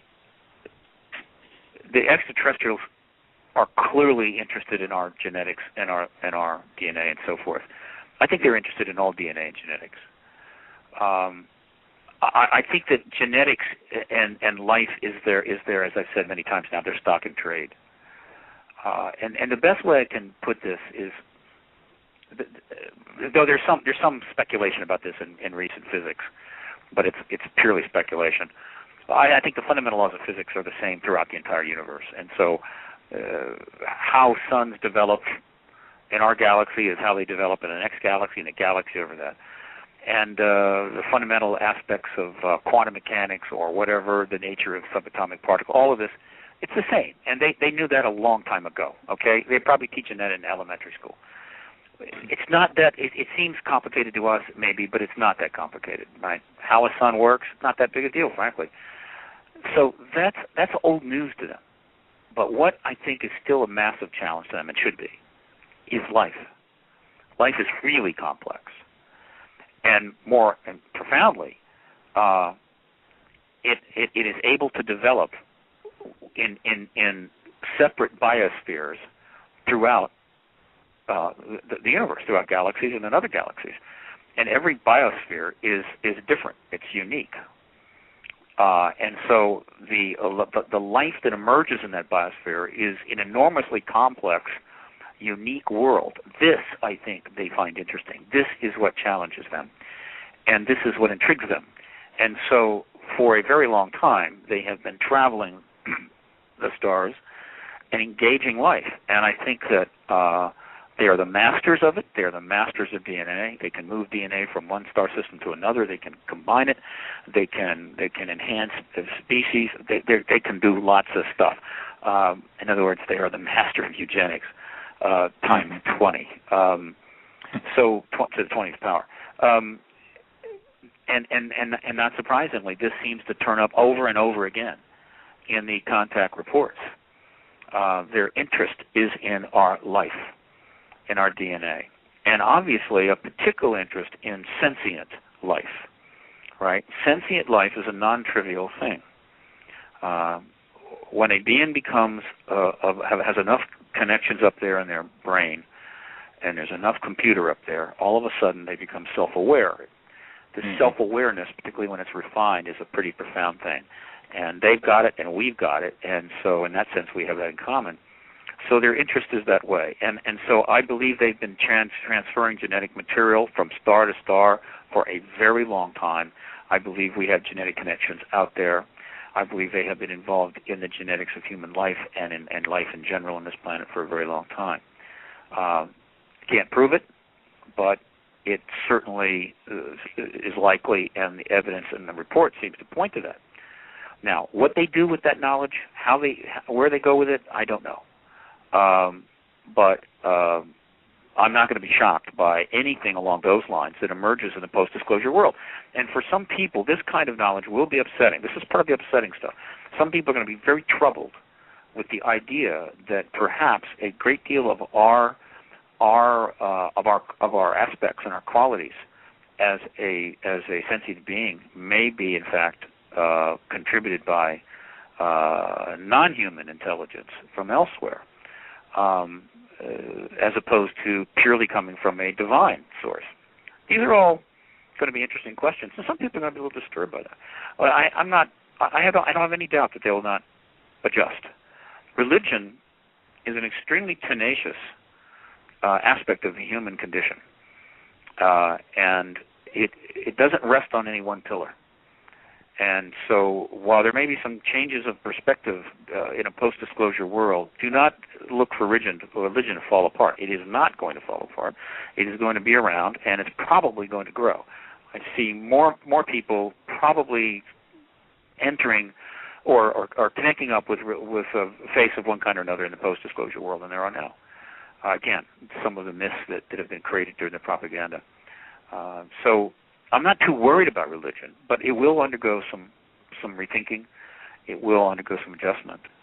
But I think that most of that rethinking and adjustment will be for the better. I think to the extent that religion is able to focus more on the fundamental and profound questions that are virtually unanswerable by science, and less engage those things which ultimately very much likely can be explained by science, I think it's good for religion and good for people. It's a matter of, of having the right things in the right box. And religion has in many cases bled into politics, it's bled into science, and I think that a move in the other direction would probably be helpful. And I think the post-disclosure world is going to engender a substantial sorting out process here as we learn more about the real nature of our history and what's out there. Mm-hmm. And religion will adjust accordingly and find those areas where it more appropriately can serve us. And that's fine. Now, you're bringing up, you're hitting some marks that are making my mind really activate here. And I've seen some of your interviews where you're discussing the demographics of who's responding positively and who's not, and you've touched upon Europe being very receptive and potentially leading the way to disclosure.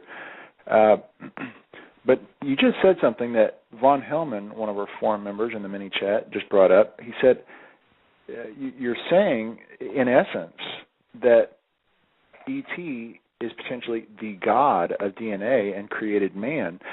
And this is, do you believe that some people can literally not handle disclosure? To the point of going insane, going mad.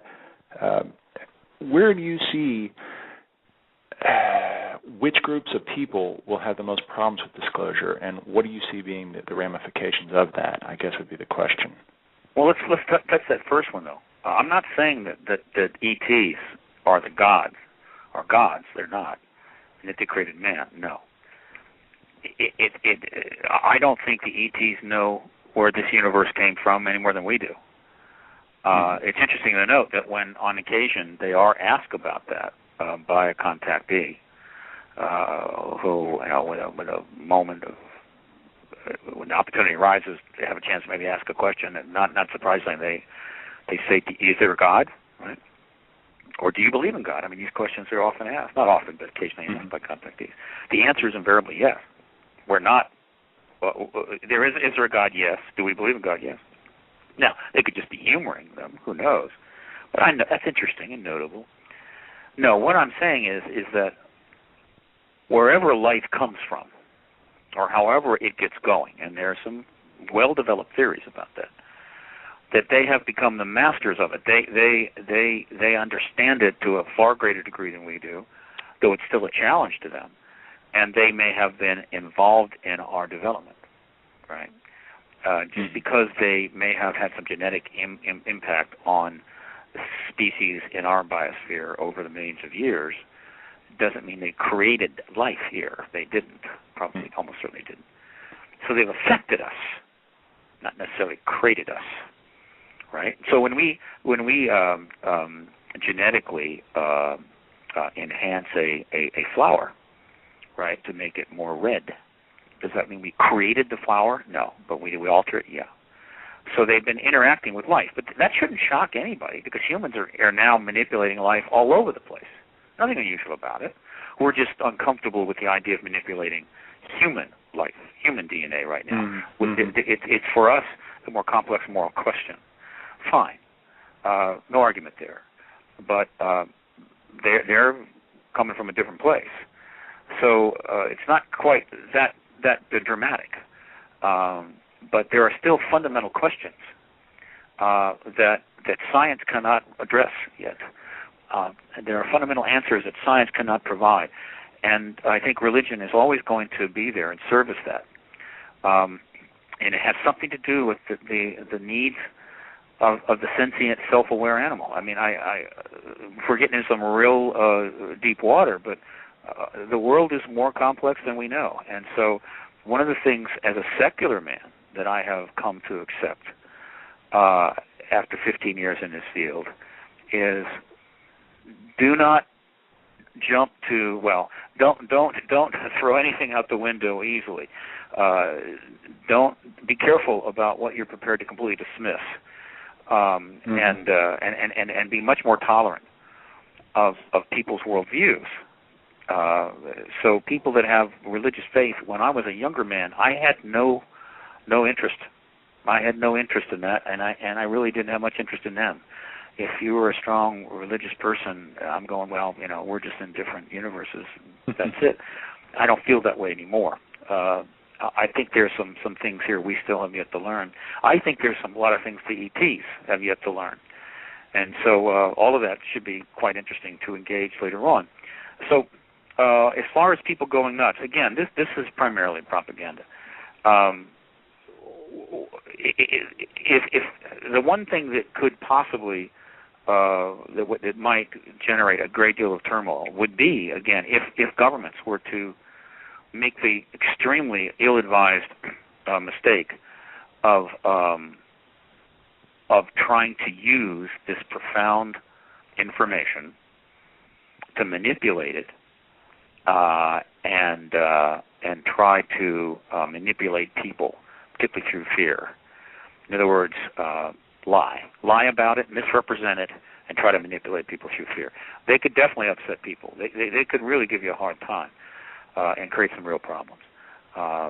So, but in terms of the truth coming out, in terms of a fundamental truth process, no. My belief is that it's lies that create the problems, lies that do the damage, that create dysfunction, that destroy families, that destroy nations, and can drive you insane.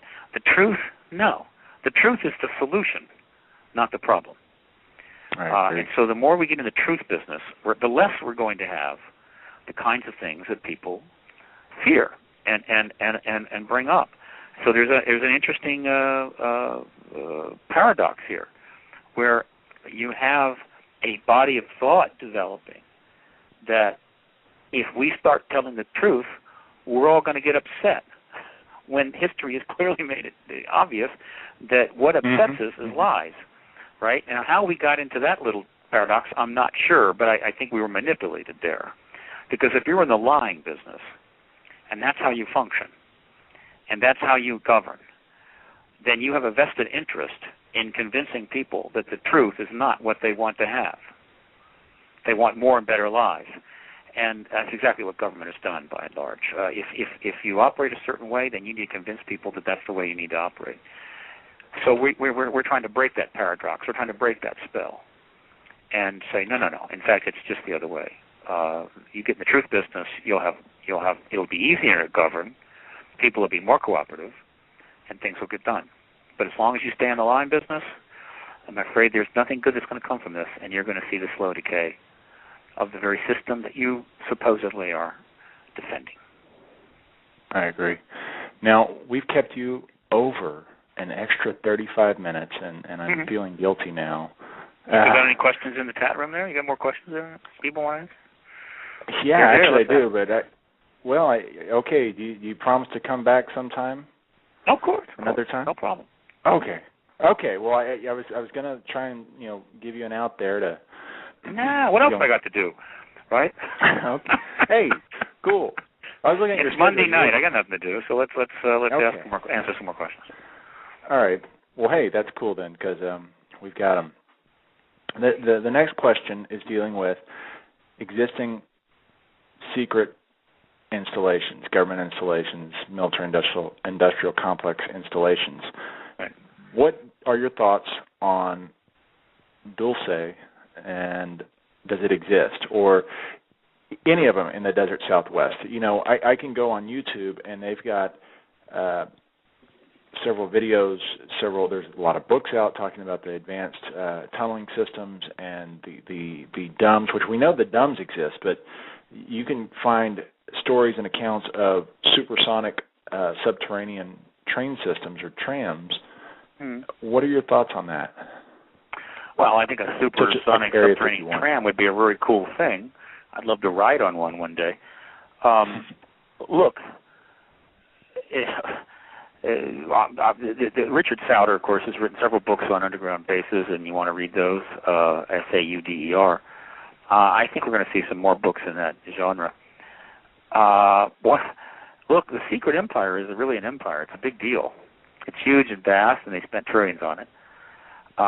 And interestingly enough, one of its most powerful components is that by the time they wanted to start building that secret empire, which really is post-World War II, 47, our digging technology had advanced nicely and continued to advance, so that digging down deep became pretty easy. Well, gee, if you're going to go secret, underground makes a lot of sense, doesn't it? And so one of the key components of the secret empire is underground facilities, which they've gone, to town. We don't know how many there are, but I'm sure, I have a feeling if we did, our jaw would probably drop, right, hit the floor. Boy, once you go underground, man, you've really got it made. How is a member of Congress going to get there, right? These facilities can have very limited access. They can be in the middle of nowhere. So there's no press, there's no Congress, there's no oversight, there's no nothing. I mean, they really are worlds in and of themselves. And I'm sure once they started building, they realized this is a really cool thing. So let's build more. And, you can build them deeper, whatever. So there's hardly a mountain, and the ETs can do the same thing. They may even be more skilled at this in some ways. So there's hardly a mountain in the west of the Rockies that somebody doesn't think is an ET base underneath. And there's rumors of U.S. military underground facilities everywhere. Denver Airport. And I'm very convinced that the backup capital to the U.S., if they nuke Washington, which they almost certainly will be Denver. And that was a hell of a project. I lived in Denver at the time. I watched it all unfold. It's kind of cool. Jesse Ventura just went after the Denver airport in his last show. Did a great job. There's nothing that show and that guy will not go after. He is a phenom, and I'm becoming a massive fan of Jesse Ventura. Something I never thought I would ever say on the air. But so ultimately, to me, it really doesn't matter whether this particular rumor is true or that's really a base or whatever. What's important is that under the cover of the Cold War and the need to win the battle with godless communism at all costs, we gave our military intelligence world carte blanche to do anything, just about. Build any facility, research any technology, build any weapon, whatever, right? And, well, they did. And a vast amount of these facilities are underground, making it much easier for them to create compartmental programs and keep off the radar of the American press, the Congress, and even the president. I've said many times, they were basically doing what they were told to do, defend the country. This is a national security matter, and the tens upon tens of hundreds of thousands of people that were involved in building and maintaining and working in these facilities all believe that they are defending the country. And they're all good people. The problem is not for people per se. The problem is the totality of it. The national security secret empire has simply become a liability. It's become a problem in and of itself. It is too secret, too huge, too expensive, and too underground. And so not surprisingly, it has become a risk. And it needs to be dealt with. We just haven't done it yet. No effort to address this issue has gone anywhere in our lifetime. And so one of the interesting things about the UFO question is that above all other issues in the world, this is the one that has truly brought forward this matter of the secret empire and allowed it to really start getting attention.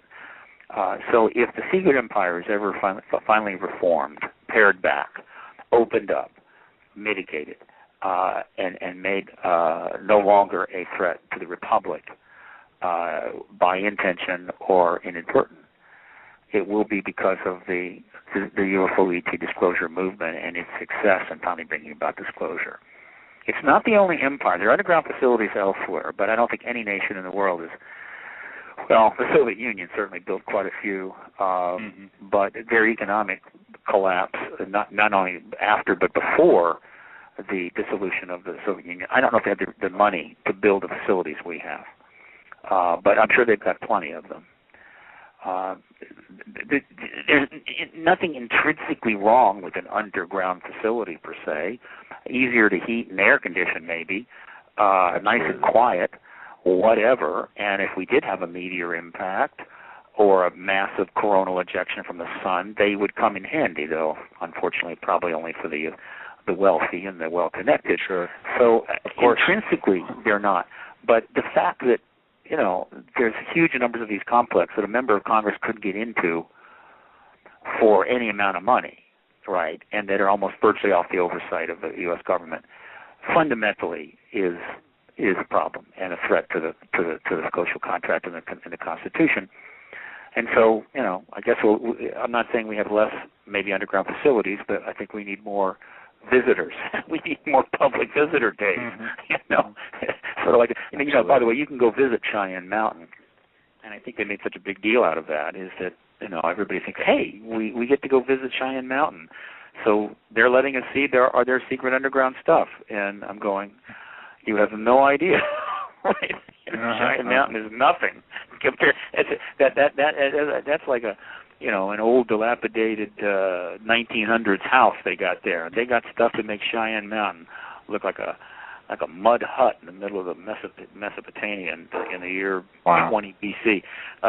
So it's all kind of a ruse in a way, but what we need is public visitor days to all of these facilities. This has gone on long enough. And so that's my thoughts on that. And there are researchers out there that are trying to find out the specifics about a particular base, and I wish them well. Brutally difficult, right? I mean, there's no access. The government released no documents. You've got word of mouth. You've got the odd witness, perhaps. I mean, it's extremely difficult, but I admire their effort. But this world, the underground world, is like a lot of other questions. They simply are not answerable until after disclosure. Until we get disclosure, there is a long, long list of things we have almost no chance of coming to understand in a meaningful way. And that's one of the dilemmas of disclosure. That's one of the problems it poses. And so I encourage people, where possible, to say, look, if this is something you want to know about, rather than beat your head against the wall for the next 5 years trying to learn about it pre-disclosure, help the disclosure process to succeed. Put your energies there. Let's get this done. And in the post-disclosure world, I think you'll find it a lot easier to learn about that area of your interest. So what can I say? But obviously people are going to do what they want to do. It's not mine if they say what they should investigate or not investigate. Right. I agree. Now, I would like to cover a couple more things. If you don't mind, we've got 15 minutes left till I'm totally off the air. That's right. Yeah. So here, you've mentioned that there are a few countries that you've mentioned that are making strides in the disclosure movement, and one of them caught my ear was Uruguay. And the reason it did is because I've studied a little bit about the Illuminati here and there, and Uruguay, Montevideo, is a supposed Illuminati stronghold. Now, is it or is it not? I just find it interesting. I've read a lot of things saying that it is. But there's Uruguay, making strong efforts towards the disclosure date. How do you see these different, because I've heard you talk about them a little bit, how do you see these different groups out there in the world, these powerhouses, these shadow groups, how do you see them involved with this movement? Well, you've mixed two things together. First of all, Uruguay announced it was going to release files. I think it may have already, and that's fine. I don't want to read much more into that. There are about a dozen countries that are releasing files, many thousands of them, and this is very important. And the reason for it is that many of the countries of the world are well aware of the EP presence. They want the embargo to end, but they're still inclined to have the U.S.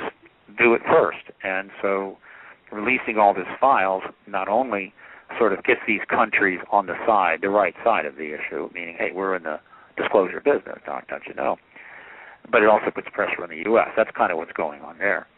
In South America, though, South America is going through an interesting transition where collectively it is trying to break away from the undue influence of the United States, particularly corporate influence. Absolutely. There's plenty of books out there which will go into great length about the way the U.S. and the U.S. government and its intelligence agencies and its government contractors and other connected corporations have pretty much gone down and milked South America for what it wants.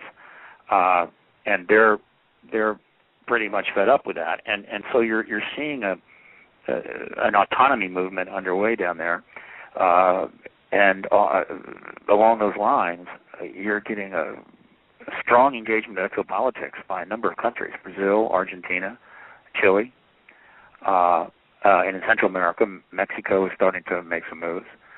And I'm not surprised. So this is helpful. I mean, there's no question. It's going to help advance the disclosure movement. There's been tons of sightings in South America. There's plenty of information down there, though it's not nearly as well known up here. And Uruguay is part of it. So, again, all good. And I think you'll see some more South American countries releasing UFO files in the very near future.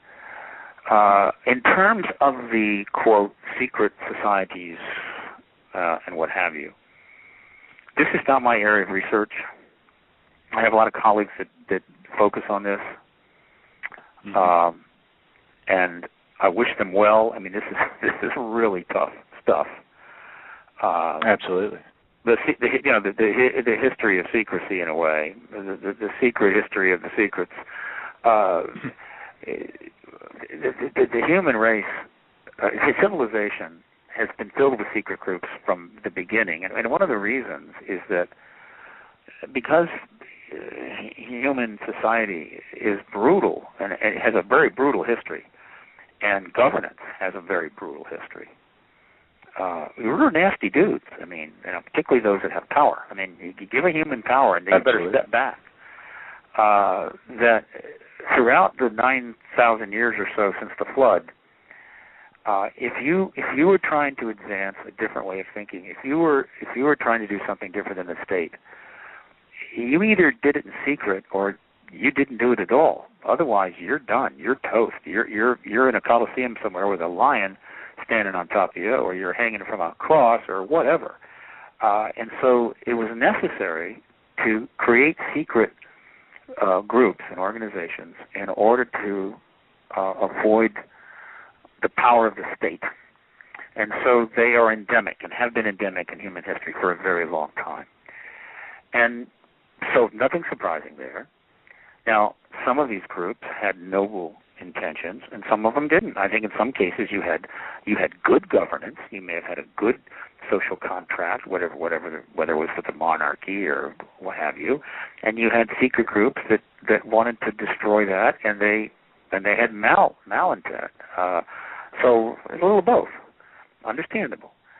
But over the thousands of years, the concept of secret groups and the methodologies of creating secret organizations is well refined. So not surprisingly, as we emerge in the 20th century, there's plenty of that still around. And one of the fascinating dynamics going on today is, and this has happened in limited ways in the past, limited times in the past, is that in the modern world of mass communication and some democratic governments, in the modern world where the ideas that were part of the founding of the United States, for instance, America, and a number of other countries, which we sort of generally refer to as democracy, there is a fundamental break developing between the secret modalities of the past. In other words, if you look at the trends and you look at what the intellectuals of the of the last 200 years have wanted, they're saying we have a better world if we have open government and private citizens. And so the concept of secret societies, in a way, has run its course, but they're not prepared to, quote, retire.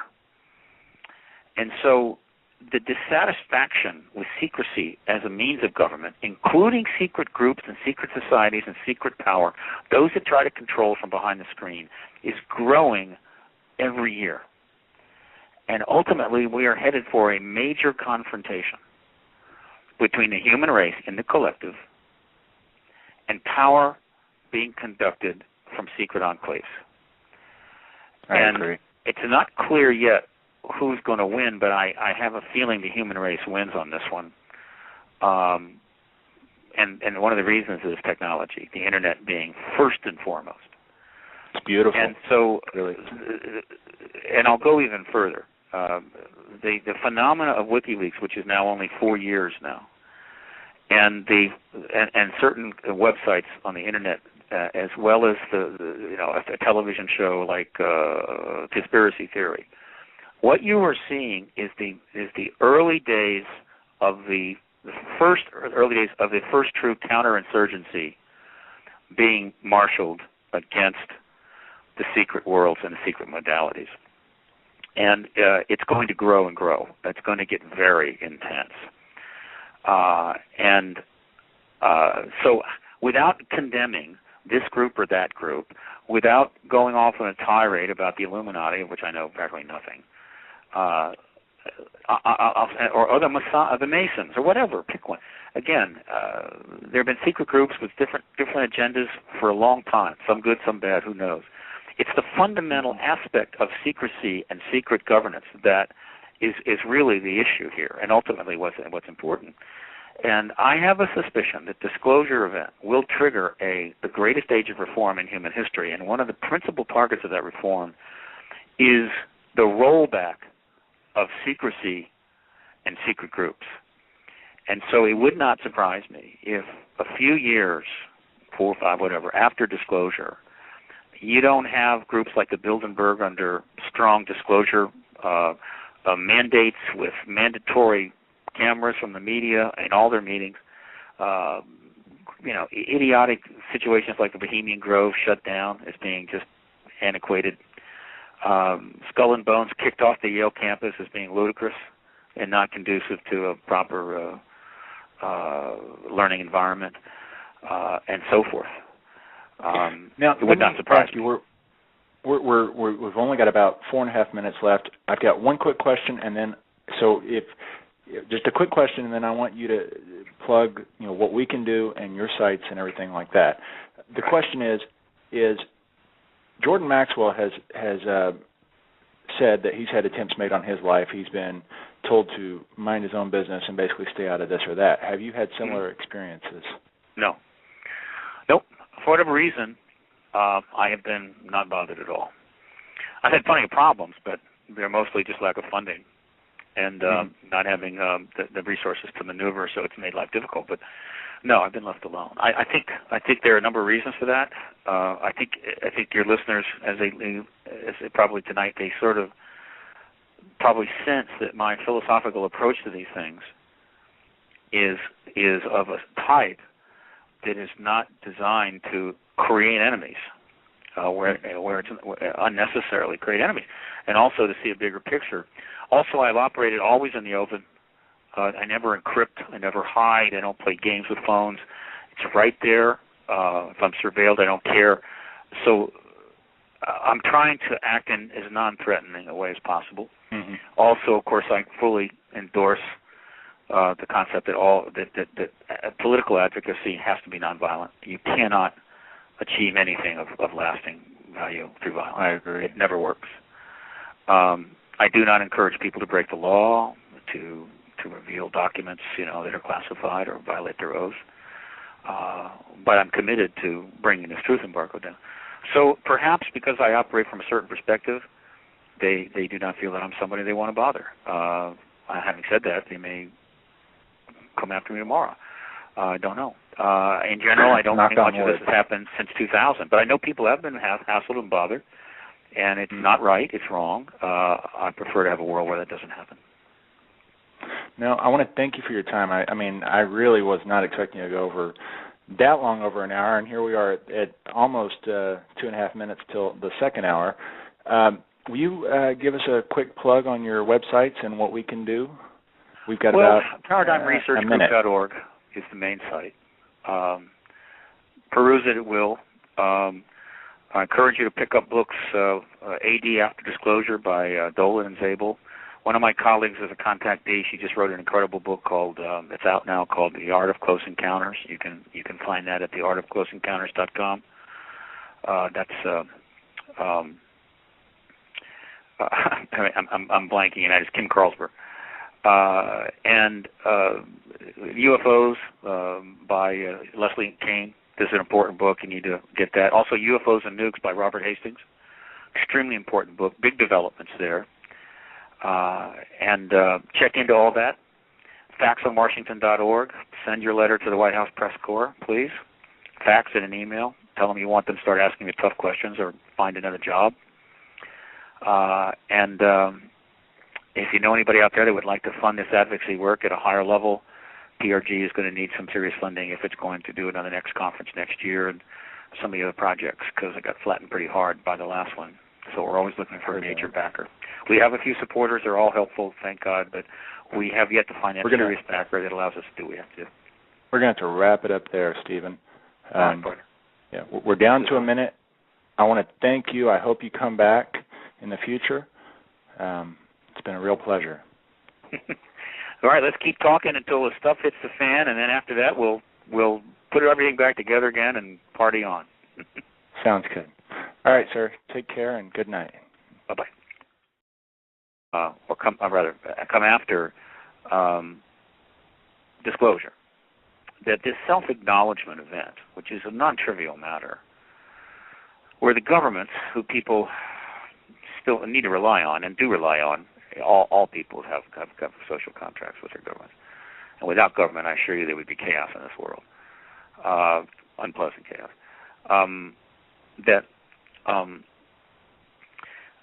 That formal acknowledgement where the governments of the world inform the people of what they know and give them some time to adjust to it, to assimilate it, to learn about it, to become accustomed, would be the logical thing you would expect before formal contact would take place. It would mitigate the shock, the trauma, the disruption. So under the model that I work with, which is just a model that could change at any time with new information, is that this process we're going going through is in fact a process leading to this disclosure event, and a certain period of deep acclimatization in which formal contact becomes possible. So somebody said to me, if you had to pick when formal contact would take place with extraterrestrials, between now and 1 million years, the best time I could come up with would be about 2 years after the disclosure event, when I see it likely to happen. And that's all I can say. That's best I can give you. But the ETs can make that happen anytime they want to. Exactly. I know you're noticing the increase in coverage on UFOs and extraterrestrials.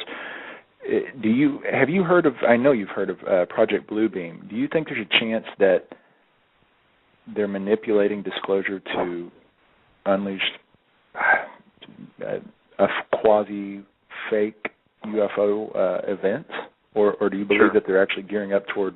Go ahead. Well, let me speak to both of those. First, what is happening right now in the world is exactly what I would have expected to happen as we lead into the disclosure event. We're seeing multiple developments in multiple nations happening so rapidly, it's almost impossible to keep up with it. We're seeing expanded news coverage. We're seeing the release of document files by various nations. We're seeing high degrees of expectation across the broad spectrum of people. Everything that turns up in the sky is getting immediately noticed. We're seeing film, videos being spread all over the internet, YouTube, what have you. Everything that happens is seized upon. We're seeing lots of premature predictions, speculations. We're seeing people having a lot of fun throwing out hoaxes to do. But all that changed in the early 47 when an explosion of sightings occurred all over the world, which is to say the ETs became more active, more aggressive, more open, ostentatious. At this point, the government was faced with actually having to address the public's interaction with this issue. At the same time that they were by then aware that the Soviet Union, which it clearly was going to be our next opponent, was working on the testing of their first atomic bombs, that they were working on missile systems just like us, using German scientists just like us, and that we were headed for potentially a nuclear war. The next war would be nuclear. This was a big problem. And in the middle of that, they've got extraterrestrials flying all over the place, making little effort to not be seen. Then they had a crash vehicle at Roswell in early July of 47 that was seen by a lot of people, and bodies were seen. They had witnesses all over the place. They really, at that point, they understood this issue has to be dealt with in a very aggressive way, and they had to make a decision. They made that decision by 53, and that decision is that whatever the phenomena posed for the human race, the public's involvement with it had to be contained. That was the decision they made for national security reasons. The thinking was that by 53, of course, the Cold War was well underway, and they were envisioning a nuclear war of mass destruction.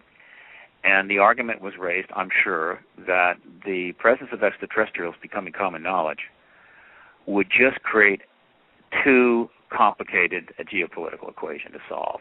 The potential for destabilization or a mistake would only be greater. And then until the Cold War issue was more understood, or at least resolved perhaps, this issue had to be contained. So the Cold War became not only the fundamental rationale for maintaining the truth embargo, but it made the cover for it, because under the cover of the Cold War and all that we had to do to, quote, defend ourselves against the Soviet Union, that provided them all of the tools and cover they needed to conduct whatever they needed to do to address the ET issue. If that meant propaganda, if it meant disinformation, if it meant building underground facilities, whatever they needed to do, they were easily able to do, and no one was going to question it. So it was kind of an ideal situation for them from the standpoint of running the truth embargo, but it was still a very difficult problem that they were facing, and I have sympathy for them. And it's hard to completely second guess the decision to initiate the truth embargo. The problem is that the truth embargo's usefulness is over, and it has to end. Like all government policies, they're much easier to start than they are to end. Do you believe that there are any governments in existence right now that are in collaboration with ETs? I do not think there is conclusive evidence of any formal arrangements between governments and extraterrestrials. There is anecdotal evidence. There is some secondhand reports. There's plenty of theories. There's plenty of rumors. But the evidence is not conclusive. And so I can't say that. Having said that, I would not be surprised if there were some arrangements between a government and extraterrestrials. But I can't say it with certainty. And I can't, it's hard to even put odds. I would say the odds of it are less than 50-50. But of course, this is just numbers we're picking out of the air. But I think it's worth noting that I understand why people are very intent on theorizing that. I understand why they're very suspicious of that possibility. I understand why they might even be paranoid about it. That is perfectly understandable. But I can say that from what I know of the evidence, it's not conclusive. And so until we know more, I think we have to be careful. We just have to hedge our comments there and add the caveat that it's simply not fully established. I mean, let's say, we're seeing a ramping up of either, I think there is a degree of, call it disclosure on any given topic through the mainstream media or even through television shows that are kind of jaded or steered in a direction. And we're seeing, like, I believe it's NBC that has that television show, The Event. I'm not sure if it's NBC, but The Event is about extraterrestrials and disclosure.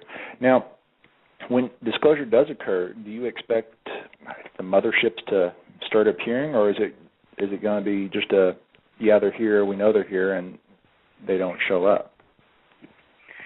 Another one of the top 5 exopolitical questions. When is contact? Now, when we say contact, we mean formal contact, open contact. There's plenty of contact going on. There are tens of thousands of reports that have been amassing in the research files of those that are addressing the issue of contact with of human beings with ETs of different types. But it's not formal, right? And it's usually not by invitation. So there's plenty of contact, but formal contact, that's one of the key questions. Obviously, I don't know, and only the ETs know, because they'll make that decision. But it is not an unreasonable speculation that formal contact might well precede. For tonight's show, the topic is disclosure, that is extraterrestrial disclosure, with Mr. Stephen Bassett. Mr. Bassett is a leading advocate for ending the 63-year government-imposed truth embargo regarding extraterrestrial presence engaging the human race. He is also the executive director of the Paradigm Research Group, the Political Action Committee, X-PPAC, and the executive producer of the X Conference. His work has been extensively covered by national and international media. To learn more about and get involved, please visit his Paradigm Research Group websites, which include paradigmresearchgroup.org, exopolitics.net, factsonwashington.org, x-conference.com, contact2010.com, and x-ppac.org. You can also put Mr. Stephen Bassett into any given search engine, and his sites will be the first up. Tonight's program will be a 1-hour interview with questions from the SHTF411.com interview thread for Stephen Bassett, and also on-the-fly questions from the SHTF411.com mini chat. And on to our guest. Good evening and welcome, Stephen. You're on the air. It's a pleasure to be with you. Thank you. It's a pleasure to have you here. So, tell us about disclosure. Disclosure is the fundamental goal of an exopolitical movement that's been underway now for a good solid 20 years, going back to 1991. It is a capital D disclosure, and it's a formal event. It is the acknowledgement of the extraterrestrial presence by world governments. It is the day that the leading governments of the world, starting with likely a single nation, probably the United States, acknowledges what, many millions of people have already figured out for themselves, that we're not alone in the universe, that non-human intelligence is gauging us right now and has been for some time. It's a big event. It's probably the most profound event in human history. It's a big deal. There's a lot involved, a lot of implications. And achieving that event is the goal of this movement. It's that simple. What now with your personal involvement? How did that begin? I mean, I was actually watching some interviews with you, and from what I understand, you personally have not seen a UFO. I was a skeptic, but about 3 years ago in Panama City, I saw a UFO. How did you get involved with this? Well, just one doesn't need to have seen a UFO or have had contact with extraterrestrials to figure out that this is a real subject and the issue is important. It's like there are a lot of very fine physicists out there that have never seen a quark, but they devote their whole lives to studying them. My story is not special. I simply decided I wanted to get involved in something that I felt was important and might help make a difference in the world, and I made that decision when I was in my late 40s. I had a background in science and business and stuff that really didn't amount to much, but I'd always had an interest in the subject. I'd always been paying attention to the odd article, the odd story that would turn up regarding this phenomena. And just based on what I had seen by about the age of 20, I was fairly certain this phenomenon was real. But so what? What do you do about it? There really nothing I could do about it. However, by the time I initiated my involvement with the issue in '96, this whole thing would move quite far along, and it seemed to me that it was getting ready to get resolved. It's taken longer than I thought, frankly, but I understand why. So that's it. It's really not a complex story. I'm an activist. There are activists involved with issues all over the world, environmental issues, anti-war issues, you name it. My issue is resolving this political impasse that we call the truth embargo, which was the policy of the United States government, initiated by the U.S. government, informally in '47, formalized by early '53, and with the support of its allies, that the issue of the presence of these beings had to be suppressed from the people. It had to be contained to the extent possible, using whatever tools the government had available, until such time as the government was ready to reveal it. That policy has served its purpose and has to end. What would be the now, as far as you being an activist, I've been listening to you, and you are a great activist. I've been really impressed with some of your presentations and your line of thinking.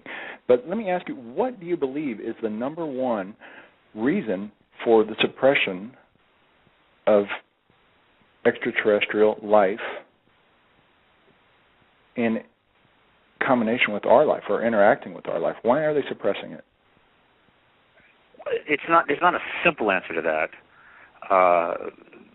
There's a book there, a couple of books. Well, there have been books written about it. I certainly encourage your listeners to read UFOs in the National Security State by Richard Dolan, both volumes. His recent book with Bryce Zabel, AD After Disclosure. Missing Times by Terry Hansen. These are books that kind of give you a sense of the history of this. This is a very huge story.